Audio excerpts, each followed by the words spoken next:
Kota Belud merupakan salah satu daerah yang terletak di sebelah pantai barat utara Sabah, kira-kira 70 km dari Kota Kinabalu. Assalamualaikum, hai, saya Syuhada. Bertemu kita dalam rancangan Eksplorasi Borneo.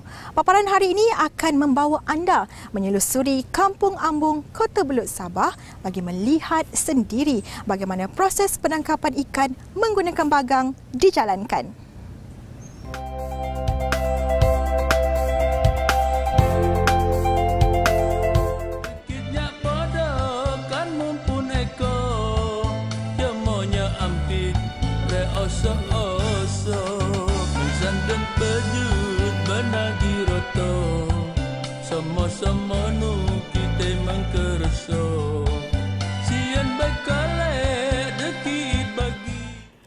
Bagi melihat sendiri keunikan kaedah penangkapan ikan menggunakan bagang ini, tim eksplorasi Borneo dibawa ke rumah Tuan Ghazali Agong yang mana beliau merupakan salah seorang nelayan dan juga pengusaha ikan bilis di Kampung Ambung. Assalamualaikum. Waalaikumsalam. Ya Tuan, saya daripada tim eksplorasi Borneo. Selamat datang. Terima kasih. Jom masuk. Okey. Tuan, sebenarnya kami datang ke sini membawa hajat. Kami ingin melihat sendiri bagaimana rupa bentuk bagang. Jadi, boleh Tuan ceritakan sedikit apa sebenarnya bagang tu? Kalau nak pasti tentang bagang, kita ke bagang sekarang. Baiklah, mari kita ke sana. Baiklah, sekarang ni saya dan Tuan Ghazali sudah pun bertukar pakaian dan kami sudah bersedia untuk turun ke bagang. Silakan Tuan.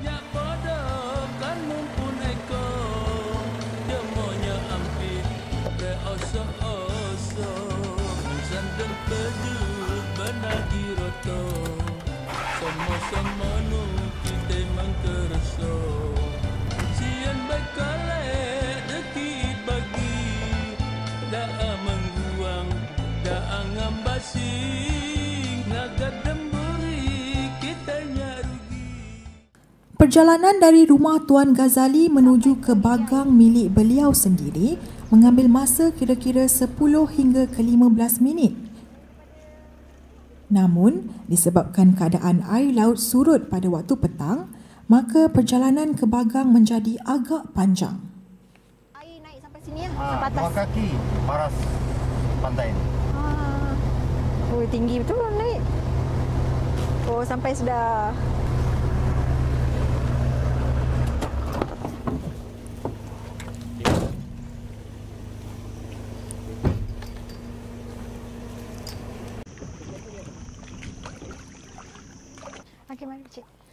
Tim eksplorasi Borneo terpaksa meredah pantai hampir 500 meter untuk ke bahagian tengah laut sebelum menaiki bot yang disediakan.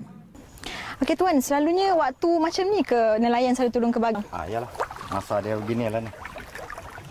Jadi memang akan turun pada waktu-waktu nak hampir senja lah? Iyalah. Naik jalan sini. Oh, sini ya? Lampu tinggi. Alright. Tak sampai.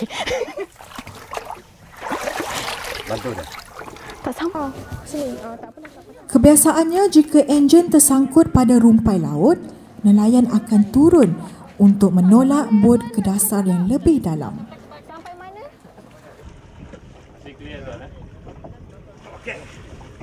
Okey, naik pan. 1 2 3. Oh.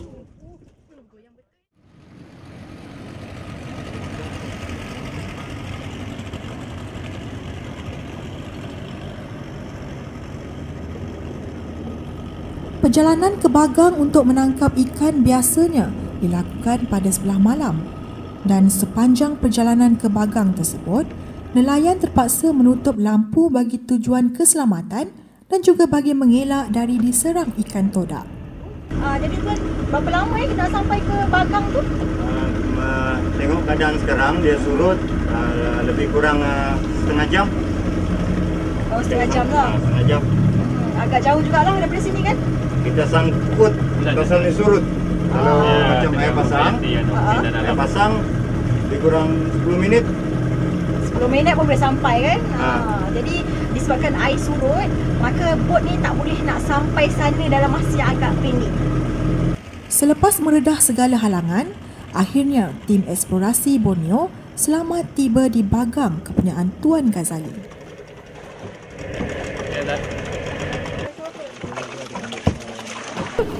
Baiklah, sekarang ni saya berada di atas bagang kepunyaan Tuan Ghazali yang mana ianya terdiri daripada bentuk tradisional. Lihat saja, bagang ini diperbuat daripada buluh dan diikat dengan tali.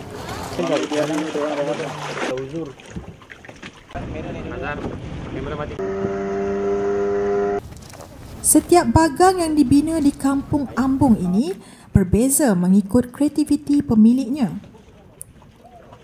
Nelayan boleh memilih untuk membina bagang tradisional ataupun moden mengikut kemampuan dan kesesuaian. Tuan Ghazali memilih bagang dari jenis tradisional yang mana ianya dibina dari buluh tanpa menggunakan paku dan hanya diikat menggunakan tali sahaja. Kebiasaannya, bagang yang dibina dari buluh atau kayu bakau mampu bertahan selama 1 tahun hingga 2 tahun. Bagi menjamin keselesaan para nelayan, bagang turut dilengkapi dengan kemudahan-kemudahan asas seperti tempat beristirahat serta dapur bagi memudahkan nelayan membuat minuman, membakar ikan dan sebagainya.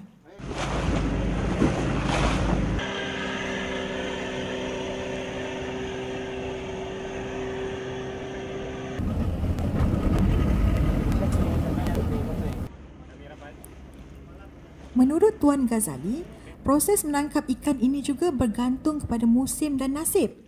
Jika terdapat banyak ikan dalam satu masa, maka proses penangkapan tidaklah mengambil masa yang lama. Namun, jika sebaliknya, para nelayan terpaksalah menunggu sepanjang malam hingga subuh untuk mendapatkan hasil tangkapan yang secukupnya. Pasti anda tertanya-tanya, mengapa perlu menangkap ikan di bagang pada sebelah malam sahaja? Ini kerana ikan amat tertarik dengan cahaya lampu yang dipasang menyuluh ke dasar laut dan cahaya tersebut mendorong ikan untuk terus masuk ke selambau yang diikat di bawah bagang.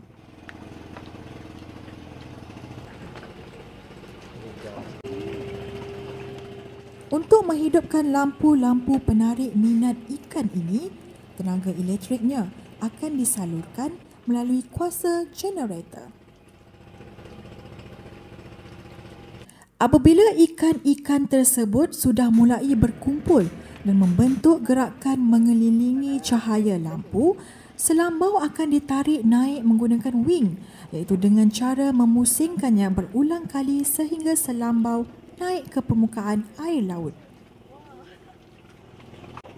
Kebiasaannya, wing akan ditarik beberapa kali dalam satu malam, iaitu kira-kira 2 hingga ke 3 jam sekali.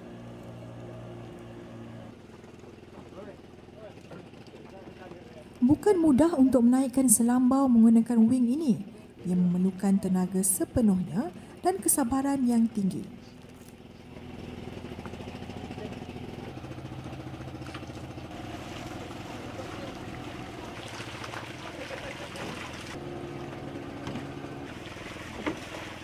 Kemudian ikan-ikan yang tersangkut di selambau akan dikaut menggunakan jaring yang dikumpulkan dalam tong sebelum diasingkan mengikut jenis-jenis ikan seperti ikan tamban, ikan bilis, ikan barakuda, ikan pari dan sebagainya. Malah, bukan setakat ikan sahaja yang terlekat di selambau, sotong dan ketam juga tidak terlepas.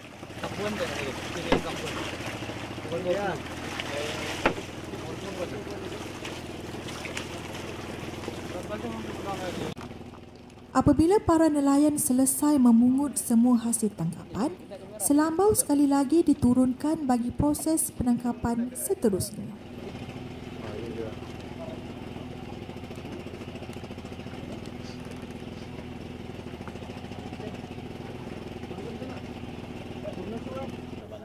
Kehidupan nelayan di sini tidak sunyi apabila mereka bersama-sama berbual dan bergelak ketawa bercerita mengenai aktiviti harian mereka sementara menanti hasil tangkapan. Selepas beberapa kali proses tangkapan dilakukan, akhirnya tiba saat untuk pulang semula ke darat.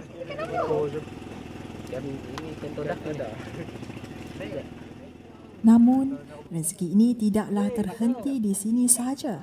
Para nelayan masih lagi perlu meneruskan rutin harian mereka.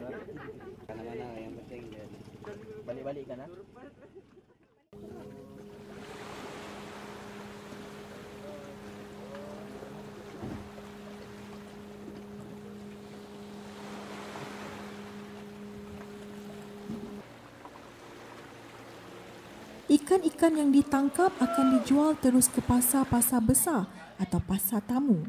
Malah ada juga yang menjadi pembekal kepada peraih-peraih untuk dijual jauh dari kampung Ambung.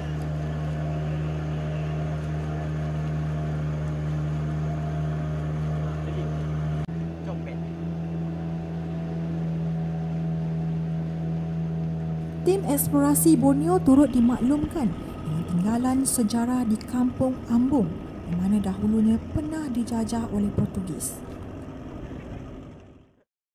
Bersama dengan saya, Encik Juman bin Osoh merupakan pengerusi Jawatan Kuasa Kemajuan dan Keselamatan Kampung Ambung, Kota Belud, Sabah. Jadi di kesempatan ini saya ingin mencungkil sedikit Kampung Ambung ini. Contohnya macam aktiviti penduduk kampung. Di Kampung Ambung ini dia selalunya orang kampung yang nelayan pesisir ni selalunya apabila tiba musim selalunya udang akan mendarat di tepi ataupun pada musim ketam mendarat di tepi. Ketika air surut, udang akan berada di tepi pantai di mana air dia setakat lutut. Jadi selalunya mereka ini akan turun beramai-ramai ke tepi pantai dan akan menangkap udang-udang yang ada ini dengan menggunakan kita panggil serangkap. Di mana pada sebelah malam dia orang akan menggunakan lampu di atas kepala, lampu torchlight begitu, dan akan menggunakan serangkap dan memerangkap udang tersebut dengan satu persatu. Dia cerkup dan lepas itu dia seluk tangan dia tangkap udang begitu. Aktiviti ini dia orang jalankan dengan beramai-ramai. Kalau grup dia yang perempuan-perempuan semua yang turun. Kalau yang laki-laki selalunya dia akan menggunakan jala lah. Dia akan gunakan jala di tempat yang lebih dalam sikit. Selalunya ini dia orang buat pada ketika musim udang akan mendarat ke tepi. Selalunya pada bulan April, Mac dan April begitulah. Di mana aktiviti ini dibuat oleh para penduduk kampung. Di Kampung Ambung ini, kalau dikira dari segi orang bilang tempat yang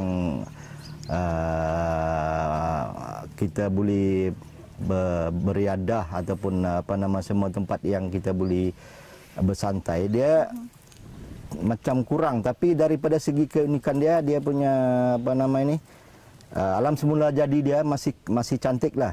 Lepas itu dari segi sejarah dia, kita ada satu tugu di sebelah baru-baru sana. Dia kita panggil Tugu Mat Sali yang diiktiraf oleh Museum Negeri Sabah. Kerana sebelum Mat Sali berperang di Kampung Inanam, sebelum dia serang kedudukan company British di sana, dia serang dahulu kedudukan company British di Teluk Ambung. Pada ketika itu dia orang panggil Teluk Ambung. Maka Teluk Ambung yang dimaksudkan itu adalah terletak di sebelah Pulau Igot dan tugu dia ada dibuat di sanalah. Itu dari segi sejarah dia. Yang menjadi sekarang ini yang kita akan cubakan jadikan tarikan lagi ialah mungkin penangkapan ikan bilis menggunakan bagang. Kita akan promosi ini memancing di atas bagang. Kita sudah sedang membuat promosi begitulah. Begitu. Itu saja. Keunikan kaedah menangkap ikan dan tinggalan sejarah Kampung Ambung nyata memperlihatkan ianya mempunyai nilai sosioekonomi yang dapat dibangunkan lagi pada masa hadapan. Siapa tahu, keunikan dan sejarah lama di sini bakal menjadikan Kampung Ambung antara tempat tarikan pelancong yang ingin merasai sendiri pengalaman kehidupan nelayan serta mendalami sejarah tinggalannya.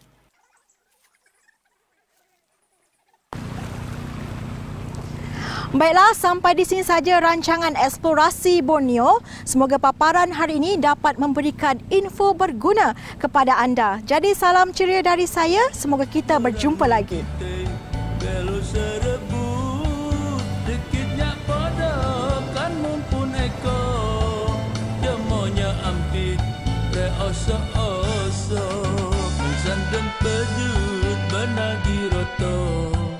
Sama-sama nu kita mengkereso sian baik kalai